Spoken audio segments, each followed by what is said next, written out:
এই যে এই যে এই যে এই সেই শিকারি, যেই শিকারি একটু বড় মাছ হলেই ছুটিয়ে দেয়।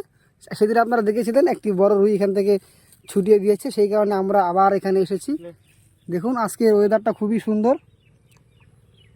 দেখুন বিকেল পেরিয়ে সন্ধ্যা আসছে, সন্ধ্যা ঘনিয়ে আসছে, সূর্য ডুববে ডুববে ভাব।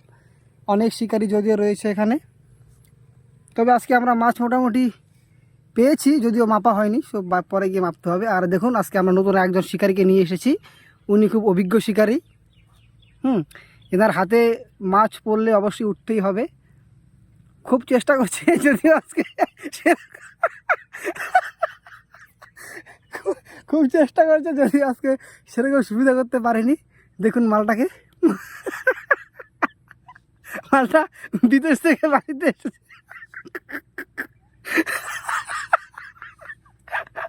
মালটা বিদেশ থেকে বাড়িতে এসেই চলে এসেছে পুকুরে মাছ ধরতে, কিন্তু দেখুন এখনো জিন্সের প্যান্ট খোলা হয়নি, এখনো পরনে জিন্সের প্যান্ট, পায়ে আবার সাদা জুতো, কিন্তু চেষ্টা করে যাচ্ছে সকাল থেকে বড় একটা মাছ চিপে ফাঁসানোর জন্য, কিন্তু কোনো মতেই হচ্ছে না। মাছ গাছ মনে হচ্ছিল রুই, কিন্তু আসলে না, এটা আর মাছ। দেখুন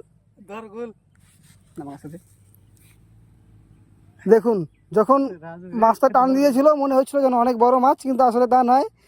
এরকম অনেক জিনিস দেখতে বড় মনে হলো, আসলে ভেতরে খুবই ছোট।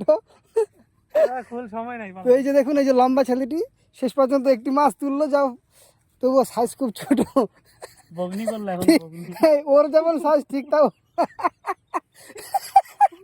যাই হোক মাছের সাইজ বোঝে, যে যেরকম সাইজের তার মাছটাও সেরকমই, অসুবিধা নেই। তো ঘটনা হচ্ছে আজকে আমরা কী কারণে ফ্লপ খেলাম সেটারও অনেক বড় কারণ রয়েছে। সে কারণ হচ্ছে আমরা যেখানে প্রথমে চার ফেলেছিলাম সেই জায়গাটা নিচে ছিল অনেক নোংরা, তো সেটা আমরা প্রথমে বুঝতে পারিনি, তার জন্য হয়তো আজকে কোনো কারণে আমরা মাছ পাইনি। দেখুন ওই যে আরও পার্টনার এসেছে, এরা মোটামুটি ভালোই মাছ ধরেছে, 7-8 কিলো হবে। আর একজন পার্টনার ওই যে অনেক দূরে, উনি ভালোই চেষ্টা করছে, প্রথমে ভালোই মেরেছিল, এখন মোটামুটি চুপচাপ। আর এখানে একজন ছিল, উনি বাড়ি চলে গেল, হয়তো ওনার ওয়াইফ ডাকছে, অসুবিধা নেই, মাছ মারতে হবে। আমরা আর কিছুক্ষণ আছি, দেখা যাক কি হয়। ওই যে দেখুন ওখানে একজন একটা মাছ তুললো ছিপে। তো যদি আমাদের ভিডিও ভালো লাগে তাহলে অবশ্যই লাইক কমেন্ট শেয়ার করবেন। ঘটনা হচ্ছে প্রতিদিন যে মাছ ছিপে ধরা পড়বে এমন কোনো কথা নয়,